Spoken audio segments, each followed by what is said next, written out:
I'm not insane. Do you hear me? I'm not insane. Oh, and I clipped. And this is all films worth watching. Thank you for tuning in once again. I am your co-host, Thomas Newby, here with Jeff Young. This is your first episode. We are we're watching, we're creating things for you to listen to based on things that we like to watch, specifically all the films worth watching in the world. We're going through one by one. We're watching them and then we're deeming, whether or not they are worth your time and effort. If you know me, you're going to know me from maybe my sound design work, maybe a couple of bands. I'm in By Fire and Sword. I'm in the Green Zoo. Jeff is a book talk extraordinaire. He's also a Wield and Woe black metaler extraordinaire. He's a hilarious guy. I'll let him talk about his other, anything else that I'm missing. But just in general, he's a wonderful dude. I'm also in By Fire and Sword. Yeah, that's true. That's true. Fair enough. I think other than that, that probably covers it. I think you hit all my other highlights. Yeah. You're a romantasy fanatic. Fantasy. This week, anyways, apparently. Sorry. That's just the keyword I hit. It's one of those things that just shows up every now and then. I just heard somebody talk about how Barnes and Noble just got saved by romantasy TikTok, and good for them. I hope it works out. It's not my thing. It's a little too freaky deaky, man. Yeah, you should get into dark romance if you want freaky deaky. Romantasy is tame, apparently. Oh, there are darker levels. There's levels. Okay. Well, what's some of the gnarlier, not that I guess I'm asking for a friend, I guess. It's how much do you want to know? Well, just give me a solid, don't, gross me out, but what's some gnarly subgenre stuff. If I was really getting raunchy, what would I look for? So there's a lot of stuff that's cat and mouse romance. There's some serial killer romance stuff. Monster smut's really popular right now. I have far too many recs for that. I mean, if there's an itch, it could get scratched for sure. There's stuff.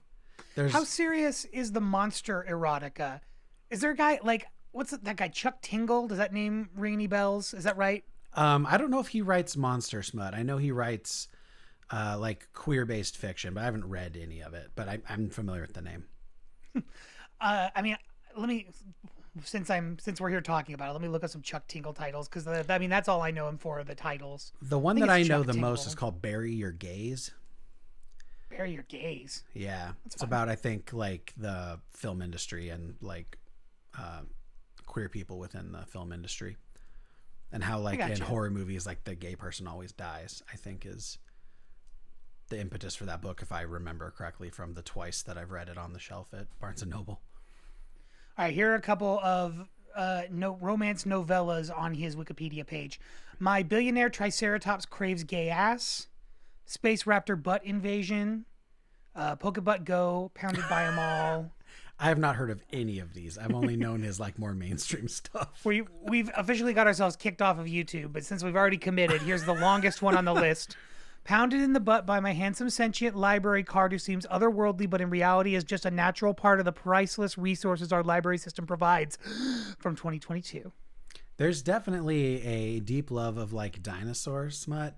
Minotaurs are also a thing. Oh yeah? Yeah, there's some Minotaur stuff I could tell you about that I don't want to, so please don't ask me about it. But you got it. But basically, if I could imagine abs on it, there's somebody doing something gross to its abs. If you can imagine abs, there's someone who's imagined worse, for sure. Fair enough. Well, since, talking about mythic monsters, some psychological, surreal, bending gnarliness, today we're talking about the 1994 American supernatural horror film, In the Mouth of Madness. John Carpenter film, one of his less known ones. I mean, because, everybody knows Halloween, right? How many people know In the Mouth of Madness? One of my favorites. This was a suggestion of mine.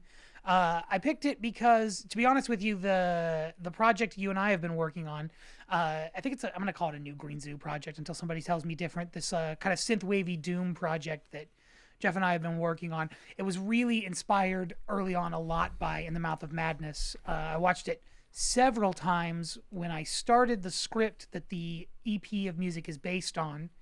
And yeah, it was nice to come back today and look at it and realize I went far away from it. It shares a lot of the same lifeblood. But yeah, just some interesting stuff and a great, well, I don't want to spoil anything, but a good watch for me. Jeff, what's your relationship to John Carpenter in general? So once again, my embarrassing film pedigree is going to come to the forefront here. And in that, I've seen The Thing. Hell yeah. I love The Thing. I've also seen Hellraiser. And I think that's it. Other than today, I watched In the Mouth of Madness. Nice. Okay, well, Hellraiser, I don't think is a John Carpenter. Let me double check before I start. I know it was written by Clive Barker, but I thought he did the movie. No, I think Clive Barker wrote, I think he wrote it and then he directed it. I think it was his, a couple of I think the first one that he wrote and directed, I'm pretty sure. Yeah. So I haven't seen Hellraiser, the original. I haven't seen any of the Hellraisers, but that's a Clive Barker joint. I thought that was Carpenter for some reason. Okay, so then The Thing. I've seen and loved The Thing, and today I watched and have opinions about In the Mouth of Madness. Oh, that's interesting. Okay, so then sorry, go ahead. Other than I've never seen Halloween. I don't remember what else he's directed. Yeah, well, a couple of other ones. He's got some great stuff with oh, now I'm spacing on his name. He's in The Thing. A lot of great Kurt Russell movies. Did he do he didn't do the Escape From movies, did he? He did, yeah. Okay. Escape from New York and from LA. Okay, then I saw and liked Escape from New York. Whichever the first one was. I think it was New York first and then LA second, but I liked that movie. If you haven't seen They Live, I think you'd really like They Live. You should check that out sometime. That's got Rowdy Roddy Piper in it and Keith David are two of the main dudes. That's a good one. Oh, okay. Yeah. But Kurt Russell stuff, Big Trouble in Little China. That's one that a lot of people have seen. You said The Escape. You haven't seen Halloween. There's lots of other there's lots of other little ones in there. He made a lot of sort of smaller movies on a budget. It was an interesting guy because when he would get a budget, those movies tended to not do super well. Mm-hmm. He'd get his chance to make something with a big budget and it would crap out. One of his most famous, right, is The Thing, which is a great movie, but at the time it didn't do very well at all. It was a really hard sell and it didn't make him any money, so it didn't do him any good at that time. And then now, we all talk about it like it's a classic because it is. It's great. It's probably my favorite of his. Mm-hmm. But yeah, it didn't do him any good in the industry. So he makes a lot of movies on a budget.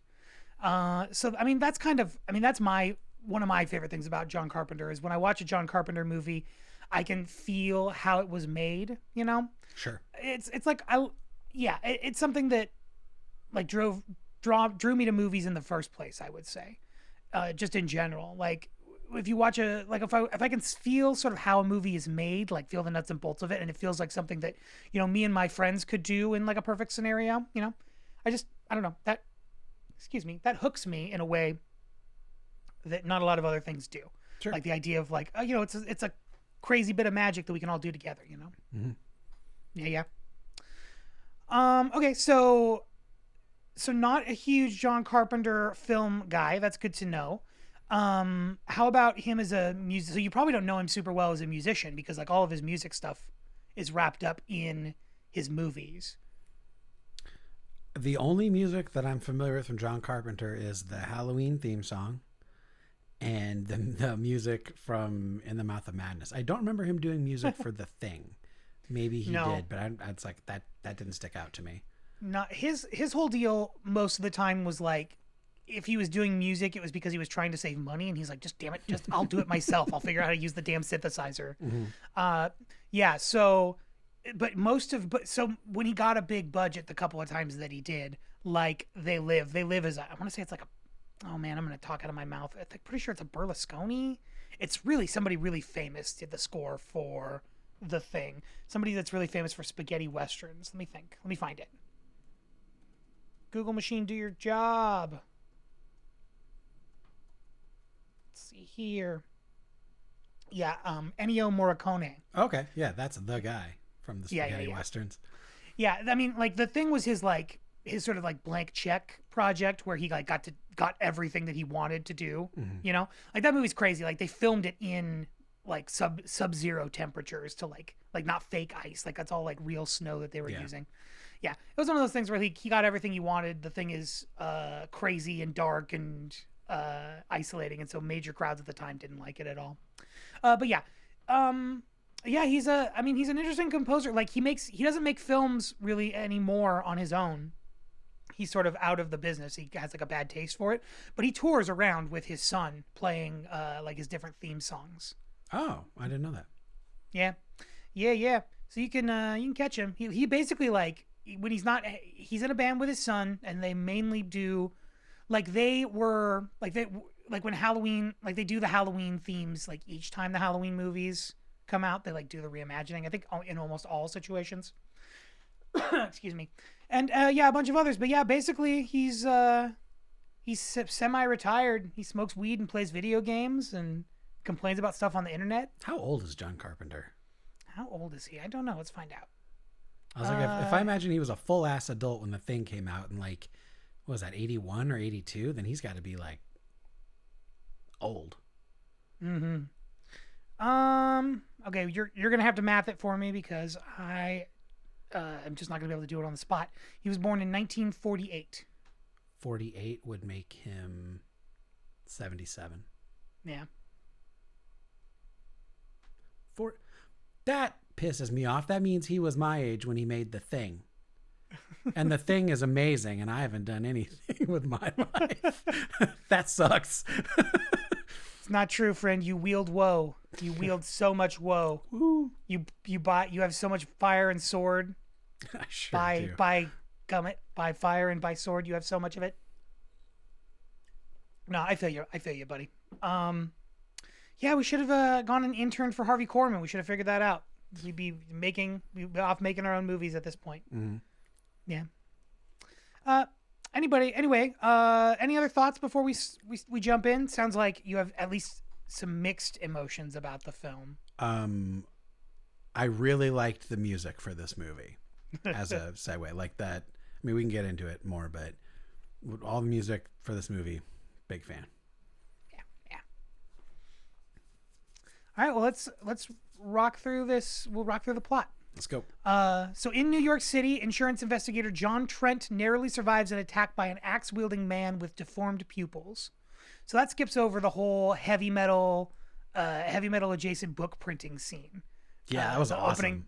The opening montage. Yeah, I was like, I think I wrote down, the most rock and roll book printing montage I think I've ever seen in my life. Did that cool thing where it's like, oh, here's kind of well, I say cool slightly facetiously, but it's like, hey, here's a super cool like heavy metal riff, and then it turns into butt rock. And I was like, yeah, you fake sold me on that one. But even then, it's like, it was appropriate. It was fun.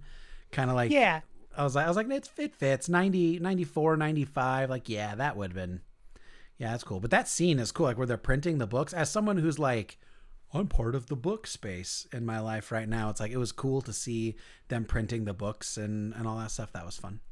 Yeah, watching it all come together.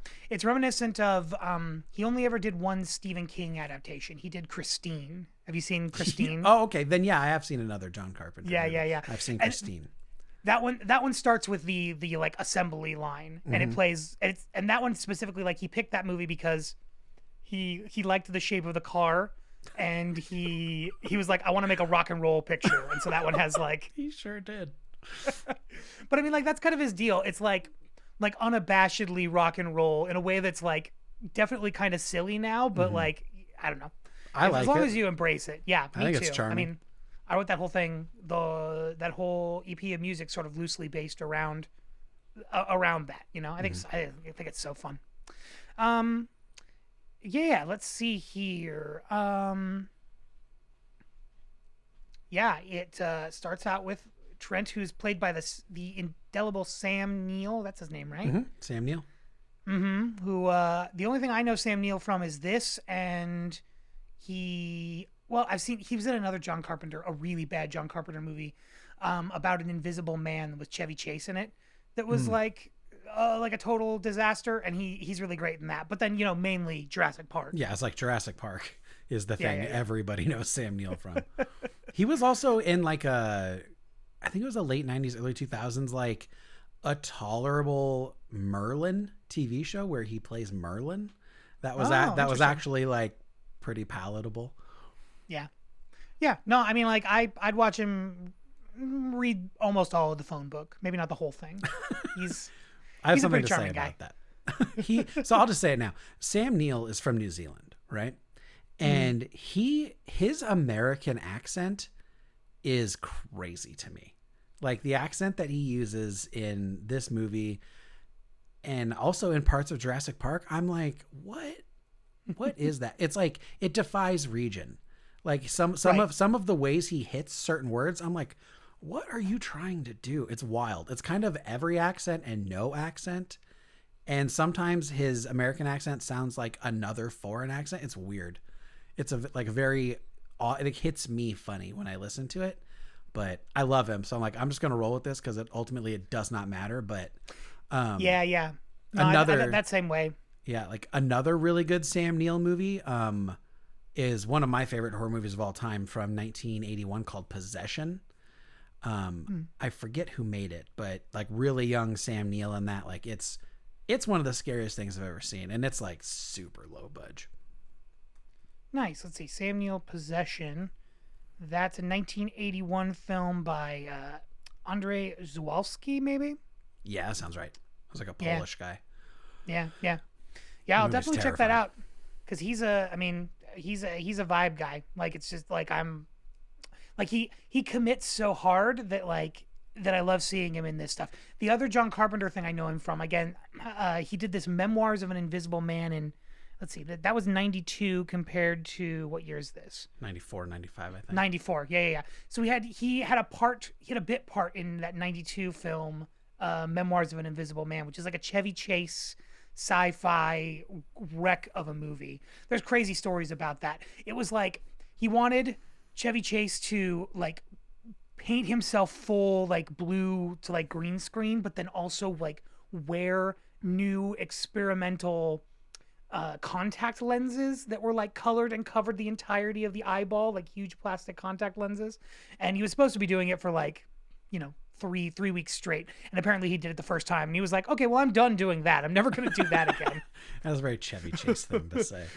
There's this great scene where Sam Neill's being like held up at gunpoint by the Invisible Man, and it's literally, you're watching it happen. You're literally watching Sam Neill like walk across the room with a gun glued to his head, basically to like get the effect. But he's such a great committed actor that you buy it so much that like it makes a lot of sense that after working on that train wreck of a movie with him, that he'd pull him in to do something where he's the lead. Because I mean, that's kind of like, John Carpenter, all of John Carpenter stuff is kind of like, okay, here's this silly premise. Are you ready? Like, let's dive into this goofball premise and take it like, as seriously as we can. Yeah. And I think the people that it works well with are the people who just can do that. You know what I mean? Just kind of sell you the nonsense so that we can have fun watching the nonsense roll out, Yeah, Sam Neill has great crazy face. Like when he starts doing like the eyes and like just the shape of his jaw, like the way his cheek muscles like contract when he smiles, like he's got great crazy face. Yeah, for sure. Great crazy face as insurance investigator John Trent. He narrowly survives an attack by an axe-wielding man with deformed pupils. John investigates a claim by book publisher Arcane regarding the disappearance of an acclaimed horror author, Sutter Kane, whose latest novel, In the Mouth of Madness, is due for release. Arcane's director, Jackson Harglow, assigns Sutter's editor, Linda Stiles, to assist John, who believes their claim is an elaborate publicity stunt. Excuse me. Yeah, I think there was a line in there. Let me see. There was a line in there, something along the lines of... Oh, I just put down Sutter Kane makes Stephen King look like shit. Like they didn't exactly say that, but they basically did. Where they were like, this guy sells the crap out of Stephen King. No, yeah, they said something very similar to that. And I thought it was funny how like it's almost it's not an homage to Stephen King. It's like a very thinly veiled Stephen King. So I thought it was interesting that they directly referenced Stephen King when they have a character who is Stephen King. So I was like, that was an odd choice, but like they could have gone with like Dean Koontz or like any other person who wasn't Stephen King. So I thought that was an interesting choice. Yeah.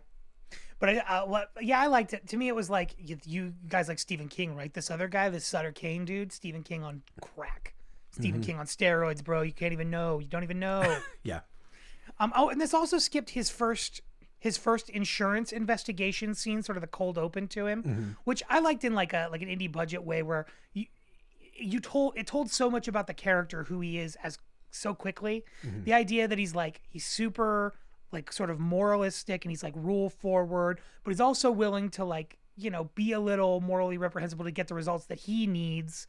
You know what I mean? They just like set up his character as like an interesting person to follow around for the rest of the movie, and they did it really, really quickly. Yeah. It was like 90 seconds of courtroom drama where he like summarily proved that this guy was committing insurance fraud. And he did it with like 4 questions. It was pretty great. Yeah.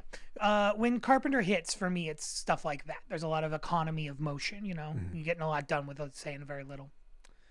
Let's see here. Yeah, he thinks it's a publicity stunt. Thinks the whole thing is they're trying to use him to up their book sales, and doesn't believe that shit for 1 second. Love a skeptic. John eventually realizes that Sutter's book covers form a map of the fictional town of Hobbs End, which is at the sort of the center of all of his stories. That's his oh god, what's the Stephen King one? Castle Rock, is that right? Castle Rock. I think Hobbs End is an allusion to Salem's Lot in Stephen King land. Yeah. Well, I mean, I don't know if this is, I know that it's not taken from the books, but I know that there's like a TV series called Castle Rock. And that's like, this is the place where all of that shit happens, and we're going to like duck in and out, And it sort of feels like that. Like they're like, a place. Yeah. But yeah, where he's talking about Hobbs End, New Hampshire specifically. This is the setting of all of Sutter's stories. John and Linda set out to find the location. While he sleeps during the drive, Linda experiences surreal phenomena, including passing a young cyclist who later appears as an elderly man, and the road disappearing itself. So this brings me to my one, watching it this time, the one thing that I really hooked on to, because for me, John Carpenter is so much fun that I just like, I want to enjoy it. And I'm trying to, I'm trying not to be too critical, because I'm respecting sort of the shoestring budget. But the makeup on this production, yeah, it's a little hard. It didn't age super well, which is interesting because it's like it all comes from Industrial Light and Magic, like all of the effects do. You know what I mean? And so it's like where he put all of the money into the thing, and it just doesn't read a lot of the time. Like that, the young cyclist who later appears as an elderly man, that guy had so much like prosthetic makeup on that his head, when he was the old guy, was like twice as big. Yeah. So it's like, oh, that's the same guy? And I could only tell because of the clickety clacking.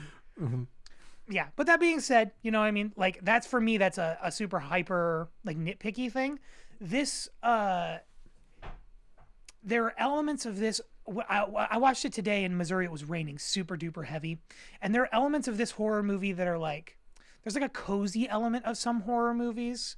And this one for me is one of those. This is like a rainy day kick back and just like watch somebody go crazy and have fun. And part of it is the sound design, like the more straightforward horror movie stuff, like the kind of, screams out of nowhere. But then you get stuff like that really nice, like the fluttering, the clickety clack of the cart and the spokes, and they use that again and again. But it's such a soothing tone, like the menacing tone of the movie. I mean, it works for me as a menacing tone, but I also find it incredibly soothing myself. Did you have a similar experience or anything like that? Was that doing anything for you? I don't think so at this point in the movie. But some of that could be just an unfamiliarity with Carpenter. So I was more trying to like keenly observe, and like not having watched it before, I wasn't just like along for the ride. One thing I did want to mention that you could, I guess, cut and post is that the Wikipedia summary really skips that the first time we meet Trent, he's institutionalized. Yeah, it's definitely one of those like he's already gone crazy, and then we go back 6 months. I mean, he's telling the story to his therapist Right. of how he got there. Yeah, yeah, you're definitely right, and it's sort of like does that sort of budget cheapery thing where it does a quick like montage of all the stuff that's about to happen, or a bunch of the different things. So you get a lot of like bang for your buck right off the bat, you know? Yeah. Yeah. For a movie that it is kind of a slow burn as far as like a thriller, kind of a mystery in It's my not opinion. an action movie, really. Yeah, but he still manages to like every 5 minutes or something there's something freaky or something very weird creepy, or surreal yeah. happens. You know what I mean? Yeah. He's really good at that. I mean, I'm working on the script that I said that was sort of loosely based on this right now, and it's a mystery, and that's what I was watching this back. I was like, oh, you know what? Maybe my screenplay is missing is that like every 5 minutes there's something like reminding you that something freaky, something creepy is happening here. You know, he's really good at that, at being like, giving you all the information that you need, but then like making sure that you're, I don't know, having you're having your fun. He's gonna like let you have your fun too. You know. Yeah. Let's see here. So yeah, he realizes that all the book covers form a map of the fictional town of Hobbs End. We talked about that. He cuts them all out. I wrote that was like a really tense scissoring, the most intense scissoring I've ever seen. Watching him tear the covers off those books hurt me. Like, as a book person, I was like, oh, he's defacing books. Hell yeah. And he's proud of it because he thinks those things that you love are slop. He's so judgy of you and your kind. He's a real shithead about books. Can you imagine somebody being like, oh, why would you read a book in like 2025, that same attitude? Now they're like, please, for the love of God, anything. Read a summary on TikTok. I don't care. Yeah. Close enough, man. Yeah, so they make it to Hobbs End. They do that thing where the car, like, they go through that tunnel. Oh no, it's not a tunnel. It's a covered bridge. I had to look it up because I was like, what's the Beetlejuice tunnel called? It was like, and AI helped twist it around. A covered bridge. I love covered bridges, man. They're so freaky. And maybe it's just because of where we grew up. We never had a need for anything like that. Like, I've never really, I don't think I've ever been through a covered bridge. It's like an old world thing for sure. I have up here in Maine. Yeah. Oh yeah. Ooh, way up there in Maine. That makes sense. Way up there, huh? Join all your creepy covered bridges. Oh yeah. I want to point out the second allusion to Stephen King is having all of this dude's books take place in New Hampshire. Yeah. Which touches Maine. Like, you can't get closer. Maine only borders one U.S. state, and it's New Hampshire. Yeah. It's the free state of Sutter Kane. It's more of a he's more of a libertarian Stephen King, you know? Yeah. Let's see. They abruptly arrive at Hobbs End. The pair encounter landmarks from Sutter's novels and check in with the local hotel run by Miss Pickman, one of the characters from the books. John suspects the experience is staged, but Linda admits that while Sutter's disappearance was a hoax, oh my goodness, the thrill of it is giving me indigestion. The current events are not a hoax. The pair visit the church, which Sutter's books describe as built on a site of an ancient evil predating humanity, filled with unimaginable pain and suffering. Linda seemingly predicts the arrival of enraged townspeople who do show up, demanding the return of their missing children. I love that church. That church is like a place they found while they were out searching. I think it's been torn. It might not have been torn down. I don't know. There's a documentary. I have this movie on Blu-ray, and there's a documentary where they go around to like all of the locations. They have like a nerd that's not really associated with the movie go around. But yeah, I think it's like just a place they picked out of like in Canada somewhere. I was like, it's a beautiful church. Yeah, and just some like rich weirdo set it up out in the middle of nowhere like that. That's amazing. Isn't it cool? I love that scene where she's like, no, it's just like in the book when they're in the hotel room. He's like, oh yeah, if it's from the book, shouldn't it be outside this window? And he opens the window and it's like a barn. And she's like, no, silly, it's this window. And then it's creepy ass church. That was great. That was great. The kids running. I mean, I sort of worked for. The kids running worked for me. Mm-hmm. I guess we haven't gotten to the point where they stop yet and do that like Mommy's Day. That's one of the. That's later, yeah. Yeah, and spoilers. That moment doesn't work for me either. But I liked that moment. You're my mommy. You know today's day? It's Mommy's day. That was pretty stupid. But I was like, The man, I fucking like, teeth. her like teeth and her drool and that like extreme up angle at this like 5-year-old girl. The thing I liked about that moment the most was he was just really committed to it. I was like, he's full in on this like stupid 8 seconds of this movie. Yeah, but then but then Linda just kind of like turns and walks away. She's like, okay, well that was weird. The kids are completely not threatening. Like even when they show up like bleeding from the eyes, you're like, this is weird. It lacks that like Children of the Corn vibe where like the kids are a little scary. These kids are not scary at all. Yeah, but I mean kids are hard. It's hard to make a kid scary. It's hard to get them understand that they're trying to be creepy, I think. But yeah, no, it was not the most effective thing of the movie for sure. Let's see here. Where were we at? Back at the hotel, Linda claims that the events are unfolding as described in Sutter's new novel, which depicts the end of everything. Linda returns to the church and confronts Sutter, who exposes her to his unfinished manuscript, which drives her insane. That's the part where she like reaches behind him and there's that like Quado puppet that's attached to him, right? And she has like the rubbing on the Quado. Yep. I love a good Quado rub down. You know what I mean? It's classic. I also love when they first go to the church and the people are like, they have the guns, whatever, like, and then the doors to the church open and it's Sutter Kane and he's like fucking Siegfried and Roy like in front of the door. He's like, ha, ha, ha, welcome to my church. And then the door's shut. Oh yeah, because like initially he shows that guy like wants a his little kid boy, back, and it's yeah. the kid first, and then it's like wop wop wop, and then Yeah, wop wop, and then it's a 50-year-old man. He looks like such a dork. It's my favorite. That's my favorite part of this movie. I love when movies about like authors like don't paint them in like the most flattering light. Because I think in general, because like a screenwriter is writing it, a lot of the time the author is like a ruggedly romantic figure in some way or another. And like, did you ever watch that TV show Castle? No. Have you heard of it?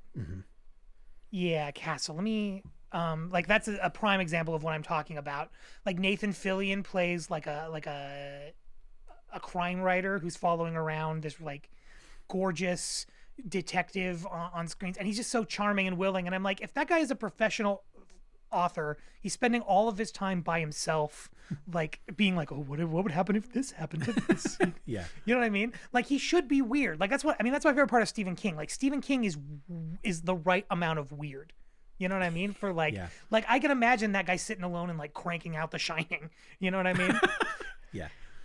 And I have that same sort of a feeling with the actor playing Sutter Kane. That was one of the nice touches where he's like a little bit of like Siegfried and Roy, you're right. Like a little bit more of like Stephen King with a little bit of Vegas magic added to him. Yeah. Yeah. Some more smoke and mirrors. I also liked that this movie was about a writer, as so much Stephen King stuff is, like Salem's Lot, The Shining, Misery, like lot of, I keep harping on it, but a lot of Stephen King stuff going on here for sure. Yeah, for sure. It's definitely like partially a love letter to Stephen King. Yep. It's like, what if Stephen King was so good that he melted your brain? Yeah. Yeah, no, for sure. Oh, and then they released the 6 Dobermans. Those are the 6 slowest Dobermans I've ever seen in a movie. They take 3 minutes to chase people down 8 steps. And then that guy does that like 90s action thing where he like shoots the gun, but he does not like bring it up or even aim. He just is like holding it as his belly button and fires it at the dog. And I was like, you're not even trying. Like you see people fall down and then 2 seconds later, the dog shows up as the actor like lifts his leg up towards the dog. I'm like, oh, okay. All right. Well, my fan theory is that they're haunted dogs and haunted dogs move slower. We all know that. Ghost dogs are slow. They don't have they're legs. like, I don't even need to run. I'm getting you, you know buddy. how hard it is to float? Give me a break. Yeah, no, this is one of the like Stephen King stuff tends to be, and I guess it doesn't always work for me, especially film adaptations of Stephen King. I have kind of a pet peeve about stories that like talk about the power of storytelling. And so a lot of stories that are like about a writer, like they'll get to like the second or the third act and we'll have a long time where we start to talk about like why stories are important. And to me, because you're telling me a story, like inherently anything that you're doing in your story is about the power of storytelling. So if you're gonna stop and like actually talk to me about like the power of storytelling, it's just like a sign that you're out of ideas. You know what I mean? Sure. Yeah. So that's just like a pet peeve of mine. Like it shows up a lot in live theater, especially from like new writers, in my opinion. We were like, we get to the end and they're like, I don't know, we should talk about how important it is to tell stories and how we need them. That connects us. And it's like, well, yeah, I know that's why you're doing this, but maybe you should like write an ending to your play. Third act. It's important. Yeah. Anyway, this movie I like because it like sort of discusses all of that. And it discusses like reality creation of like a narrative creating reality. It does all that, but it's never like, this is why stories are important or stories have that special power. Like it's showing all of that without telling. So I appreciated that. And like I said, it's a pet peeve of mine. So usually I lock into it. And I don't with this movie, which is great. Let's see here. Where were we? Yes, Sutter shows Linda the unfinished manuscript. It drives her insane. Her eyes Sutter immediately start bleeding. Yeah, it's good. Bloody eyes. There's this great movie that he did called Prince of Darkness that has one scene where, oh my God, who is it? Who's the guy? Alice Cooper comes in and he has like eye makeup like that because he's supposed to be a ghoul, and he impales some guy on a spear, like a pipe. And it's because John Carpenter saw him do that at like WrestleMania or something, or saw him do it at one of his shows and was like, I love that gimmick. Let's just throw it into this movie. John Carpenter it like rocks. works narratively. Yeah, it's pretty great. He's like likes his pro wrestling, he likes his video games, and he likes being grumpy, he likes being shitty about people. It's good. It's a good deal. Yeah. Sutter confesses that he believed his stories were fictional, rather, but later realized they had been guiding him, quote unquote, they. Disoriented, Linda, and that's that part where you have that like writhing wall, that wall that's like bending and stuff, and I love that shit. I love a wet, sticky wall. So fun. Disoriented, Linda returns to the hotel where she and Mrs. Pickman transform into monsters, forcing John to flee. Outside, he is confronted by a mob of mutated townfolk who seek refuge in a bar. He seeks refuge in a bar where one of the residents commits suicide. Okay, so that's skipping through a lot of the kind of John Carpenter horror stuff. Yeah. What did you think of Mr. Pickman, revealing our sweet old man handcuffed to his our lady? wife's ankle? She's like, he's like making noise, and she's like, shh, kicking at him. She's like, shut up. I love seeing love grow old. Stick around for a long time, you know? They're in it for the long haul. Yeah, that was. I also love when she turns in that crazy. What do you think of the crazy puppets? Because that's the part where she like starts to get all like. Yeah, she gets all like tentacly and like in the basement, and she has that axe, and she's like hitting on shit, or maybe it's a cleaver. I don't remember. It's like an axe or a cleaver, and she's like whacking on stuff. Yeah, that's another moment where like the puppets aren't. I mean, I still would rather see that puppet 100 times over than like a CG. Maybe like a CG version of that. But yeah, Definitely. It wasn't quite working for me for sure. Yeah, that's some of the stuff that like always hits a little weird for me, and puppets are an odd thing. Like some of that's why I struggle with some like the campier horror, like Evil Dead or something. I'm like, this is just, it looks just goofy enough that I'm not into it. Mm-hmm. But yeah, so sometimes the Carpenter puppets, I'm like, depending. Are you not a fan of any of the Evil Dead movies? No, I like them on a whole, but when it comes to like, you know, like showing just a head that is, you know, makeup and prosthetics versus like weird puppet stuff, I don't like that as much. Sure. I'd rather see less is more to me. Yeah, for sure. And by the third Evil Dead movie, they've got like skeleton like toys from Walmart that they've got like chained up, and they're like, this is an army of skeletons that they're like marching across. Army of Darkness is a mess. Oh man. Let's see here. Yeah, he goes into that bar and he runs into that guy who already had told him to leave. Mm-hmm. He was claiming was an actor, and his face is all extra fucked up. And Trent's like, yeah, nice job with the extra fucked up face. Good work. Good acting. Mm-hmm. And then the guy shoots his face off. And that's like... Yeah, after he tells Trent that he's like, you know, he puts the shotgun barrel under his chin, and then Sam Neill's like, no, wait, don't. He's like, I have to. I was written this way, like further leaning into that idea of like, Kane is writing what's happening. Mm-hmm. Yeah. He flees, and then outside he's confronted by a mob of mutated townsfolk. They've got all the fucked up faces. Again, this is the part that like I think that if they'd just been regular people, like I don't think I needed to see them all getting all like mutated. I mean, granted, and we're at a time now where like, you can do fucking weird shit with the eyes, and like, that's maybe just enough, color correct the eyes a little, and I'd be a happy camper. But yeah, the mob's coming at him. He attempts to escape Hobbs End, but he's repeatedly teleported back to the town center.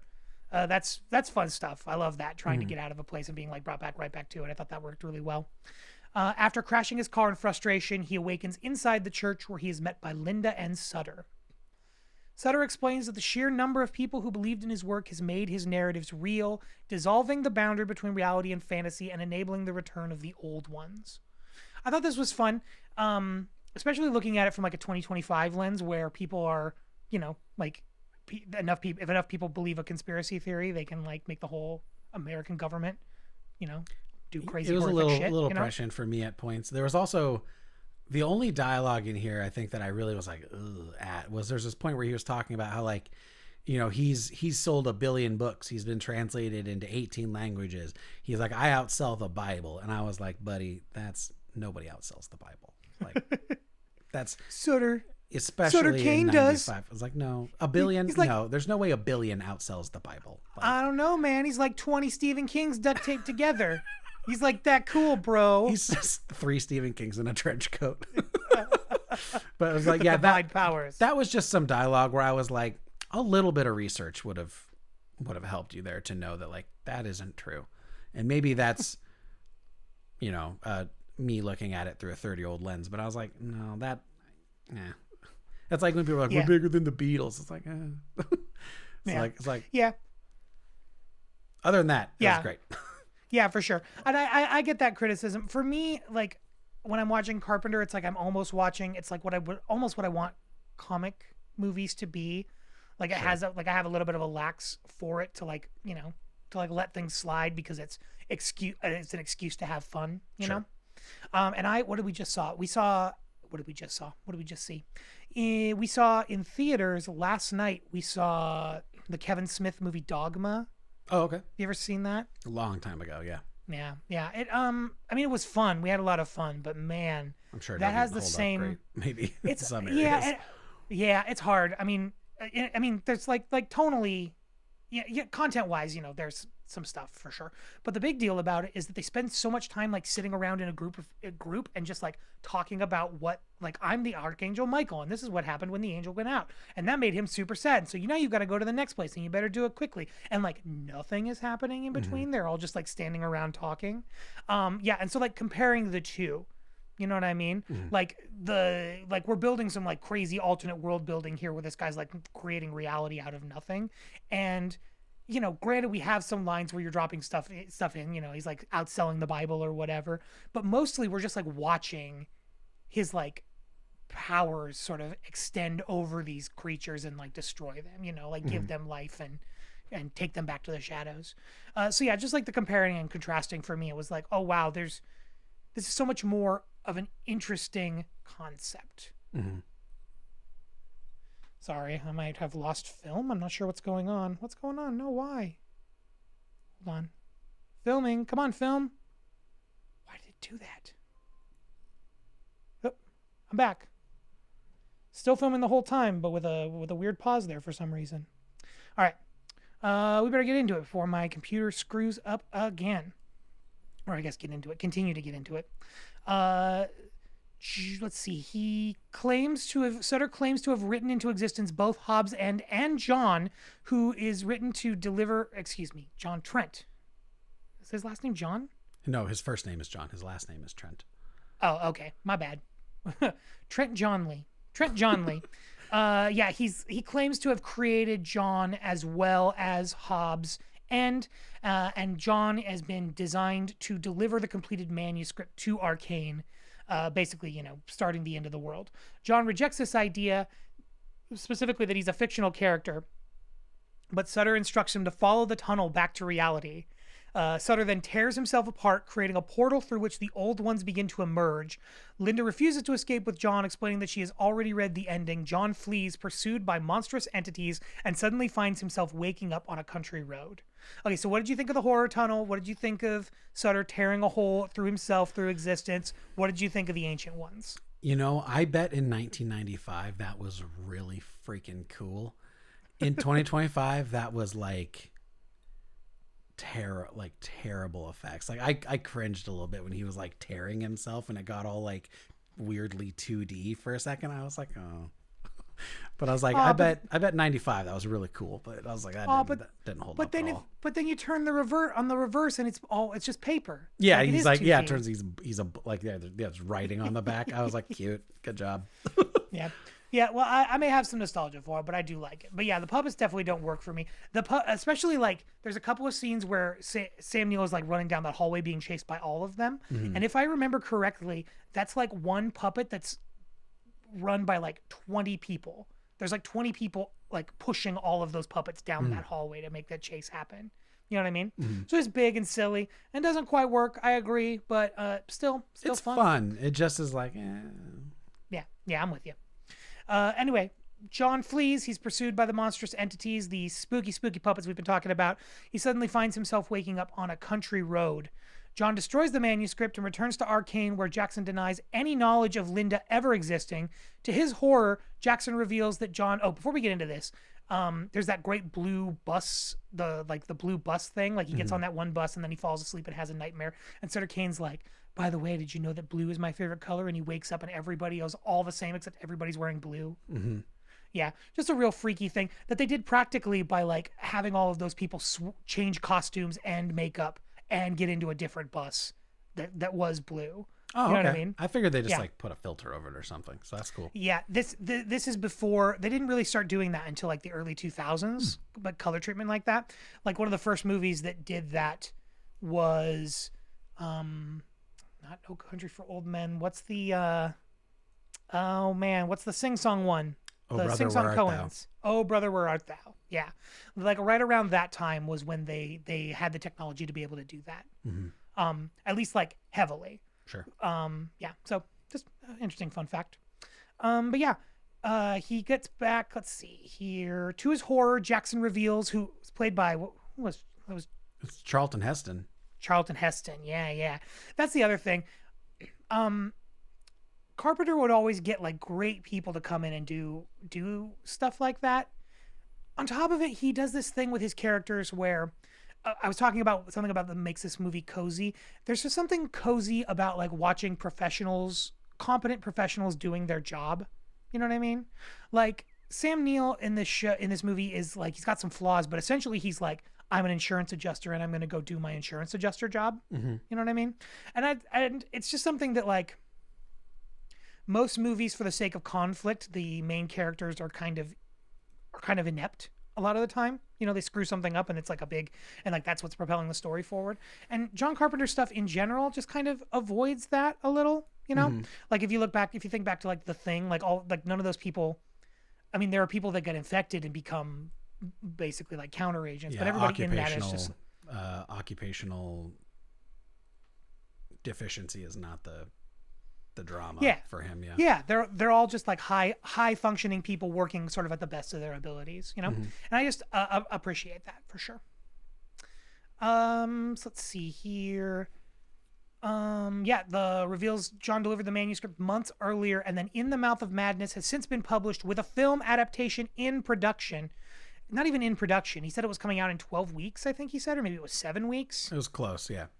Yeah, he basically said it was in the can. A little later, a disheveled John encounters a Sutter fan with mutated eyes, and he kills him with an axe, as has been the way of a lot of these Sutter fans. They like to axe down people to make a statement. Yeah, and at this point, he's like full-on homeless looking dude. He's like real scruffy looking. His life has fallen apart. For sure. And he finds somebody that's like on day 2 as opposed to he's on like day 17. Yeah. You know? Yeah. And he axes down that kid. And gets confined to the mental hospital that we see him from at the beginning of the movie. Mm-hmm. He recounts all this to his doctor, and afterwards he concludes that humanity will soon be reduced to a myth, and they, that they will tell their children, the ancient ones, I assume. That night, inhuman screams echo through the asylum before his cell door is torn apart. John discovers that's another like great sound design moment. That all happens, but before everything happens, all of the sound in the place dies. It goes completely silent, and then all that stuff happens. That's great. Like horror movies are great. Great indie film vehicles a lot of the time, you know. And so they just like, I just love the way that a good horror film uses sound to its advantage, because it's the easiest, cheapest production way to add production value to your movie. And I just appreciate somebody like Carpenter who really respects that. Let's see. John opens the door after it's been smashed through. He discovers the facility is abandoned and overhears a radio broadcast reporting an epidemic of extreme violence and mutations spreading worldwide, with entire cities lost. Wandering into a cinema, he watches the film adaptation of In the Mouth of Madness as scenes play of his past actions. It's basically the film we've been watching. It's implying that the In the Mouth of Madness is the In the Mouth of Madness that brings about the end of the world. He watches his past actions unfold on screen, including his affirmation, "This is reality." John breaks down laughing hysterically, consumed by the surreal realization. I was thinking I probably would get really sick of it really quickly, but I do love that this movie like watches itself as a movie at the end. I wish that more movies would have the guts to end that way. You know what I mean? Yeah, I disagree. Not work for you? I don't like things that are self-aware, or like, you know, where the thing exists within itself. Like specifically, I hate songs that are like, this is a song. I hate that. And so I guess there's this worked for me okay in a sense that it isn't being like, this is a movie, as much as more of like a vehicle for him to be like a vehicle for his breakdown rather than like, isn't this clever storytelling? So Carpenter got away with it in this instance for me, but normally I would have been like, ooh, boo, I hate that. Yeah. For sure. It definitely helps that it's like, this is a movie that I foretold being released because I wrote it down in that script. You know what I mean? Like, it's happened and it became, you know, it had already happened before it happened. And that's sort of the scary thing about it, you know? Yeah. It reminded me of, watching it this time, this book that I read once, and I spent a little time looking for it. It was probably not super popular because, I mean, I kind of regretted reading it, but there was this book once that I read that was like, the book was saying that like, as you were reading it, there was like a being that was changing the text as you were reading it, and it was changing reality as it was happening. Does that sound familiar to you at all? It was real surreal and sort of up its own butt. And I'm never gonna ever remember the title, but it was like, the god of whatever is changing this now, and so from now on everything is going to be exactly like this, and that was the way it was forever and ever and ever, amen. And then it would like move on to the next chapter. Yeah. So I'm basically that's a long way of saying I'm with you that a lot of the time something that like kind of gets lost in itself like that doesn't work for me. There's lots of examples of stuff that I think is like, well, you're trying to be clever instead of doing something interesting. And I think this one, because it's like, I don't know, the idea that it's based around like this movie is going to destroy the world, and then we're watching the movie that's destroying the world. You know what I mean? Yeah. Yeah. The apocalyptic stakes of it work for me, but I agree. It's not something that you probably shouldn't do it for every movie. Yeah. Although I think it'd be funny if there was a cut. I just think it would be funny if there was would be funny if there was a cut of like every movie. If you like went and saw like Meet the Robinsons or whatever, and then at the end, I could just watch the cut where they're like, oh, okay, done. Let's watch a movie, and they just watch themselves again. Yeah. But you know, they don't do every little thing that I want them to do out there in Hollywood. Not yet. I'll make AI hook it up for me. They can make my own little movies where they do that, and it'll be perfect. And it'll be super high quality, and I will enjoy watching it. It'll be a good use of my time. All right. Well, that was a weird little side tangent. We're at the end of the plot, the end of the film. We're rolling credits. Jeffrey, it's our chance to decide whether this movie is worth watching or not, and if there's any caveats. What do you think, Jeff? Worth watching? No? Yes? It, yeah, I think it's definitely worth watching. I don't think it's a need to watch, much like Bad Boys for Life or whatever we watched last. Or maybe that was Benedetta we watched last. I don't know. But I don't think it's a need, but it's definitely like I don't think you'll regret watching it. Granted, big caveat, it is very dated. So like it if you look at it as a relic of, 90s B movies, then yeah, definitely it's a lot of fun. But if you're expecting like a Hollywood blockbuster of a movie, this is not going to be it. Yeah.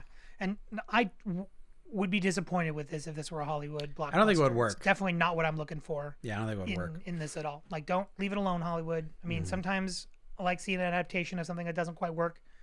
Not this. Yeah, no. I think it's worth watching, especially as a historical document, because they don't really make this kind of movie anymore. If they were, they would budget all of the kind of the stuff that's happening sort of in the scenes to CG, and it would be super cheap. They would make it for a lot less relatively than this one was made. You know what I mean? Because I mean the gap for like for movies, for budgets for movies is gone now. It's either like super super crazy high or super super crazy low, and the middle is gone. So, if you're interested in the ways that they used to make stuff like this had a budget, by the way. Does this change your opinion at all? According to Wikipedia, this had a budget of $8 million only. I mean, granted, we're talking, back in the 90s, but still $8 million. That's less than I thought it was going to be. I guess I because like 10. Yeah, like 10 million. I would say like $10 million. You can still get movies made for like $10 million. Maybe not horror movies. Most of the horror movies, like the Blumhouse movies, they get made for like $1 million. But 10, I think you can still see. It's where you're getting up into like 20, 30, 40. Those kind of things are gone. Yeah, I don't think it changes my opinion. I don't think that if he had millions more dollars, it would have drastically changed the output of the movie. I think, from what I know of Carpenter, he has a specific thing he's trying to do. So he might have done that thing a little bit better, but it probably still would have been puppets. Yeah, that's fair enough. I mean, like when he gets a lot of money, he starts playing with CG and it's terrible. Like Escape from LA is one of his higher budgeted movies, and that's I've not seen that one. Yeah. I mean, don't. I mean, like if you want to see some of the worst compositing CG stuff, it was like one of the first. He like doubled down on this on CG and was like, CG is going to do everything. And that movie came out in like the mid 90s. It was too early to be making those kind of claims. Another fun experiment. But yeah, back to Into the Mouth of Madness. I would say definitely worth checking out as a historical document. If you're a fan of cheap horror film, I don't know. I don't think you can do much better than John Carpenter. Even the stuff even for the most part, I mean, he has some misses that are real misses, but even the misses have that sort of great heart and scrappiness to them that just make them, I don't know, worth checking out, in my humble opinion. I also think this is a lot of fun in the sense of watching like a legitimately A-list actor. Like Sam Neill has been in some big movies. And so it's fun to watch like an A-list actor do something that's like, I don't know if you'd call John Carpenter like indie, but like do something kind of artsy off to the side that isn't, The Hunt for Red October or Jurassic Park or something like that. Like that's fun for me. And I think he's like punches at his weight level for sure. He's really good in this movie. Yeah, for sure. Carpenter has a knack for finding people who can kind of sell his nonsense. It's kind of a key, important piece of the, especially his more budget-friendly movies. He like puts some nonsense out in the world. He finds the people that'll sell it to you. Yeah. Well, buddy, I think that is all that I have to say on the subject. Before we go into final suggestions, do you have any closing remarks? Go watch Possession. Other than that, I don't think so. Cool. Possession. All right. Yeah. I think the last thing we have to do.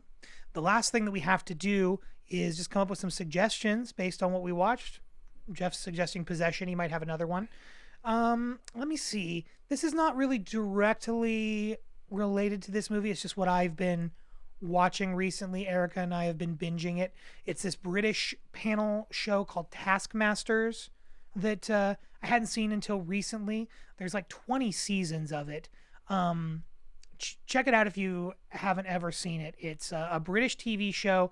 They bring 5 actors or performers or comedians on for a season, and they do a series of tasks each episode, and some of them are like more thought and performance based, and some of them are like crazy puzzles and tasks.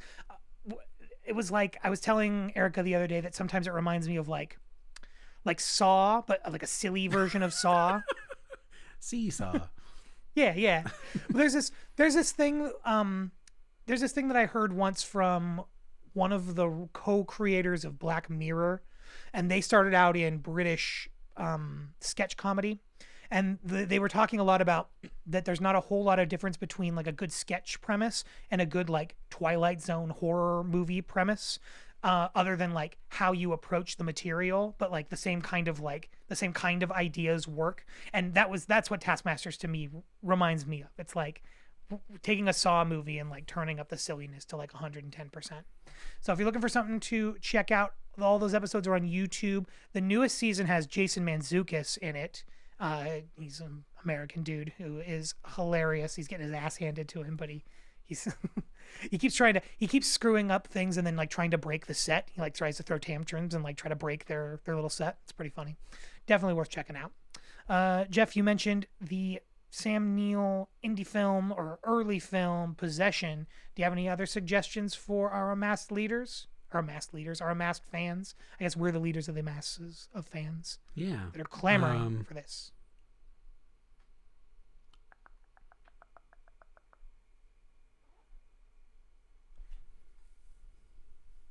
I mean, it can be Possession. Possession's a good one. I think, yeah, I'm going to stick on Possession. I've thought about that movie a lot today when I was watching In the Mouth of Madness. You heard it, folks. 1981's Possession. Let's see what Wikipedia has to say. Let me put it to you this way. The main actress, Isabella Gianni, is like a European legend. She's won the Caesar Award 5 times.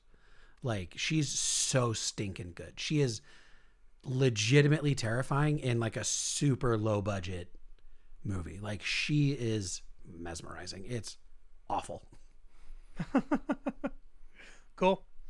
Yeah, the plot obliquely follows the relationship between an international spy and his wife, who begins exhibiting increasingly disturbing behavior after asking for a divorce. And I'll be checking it out soon. Thanks for the suggestion, Jeff. All right, friend. I think that is it.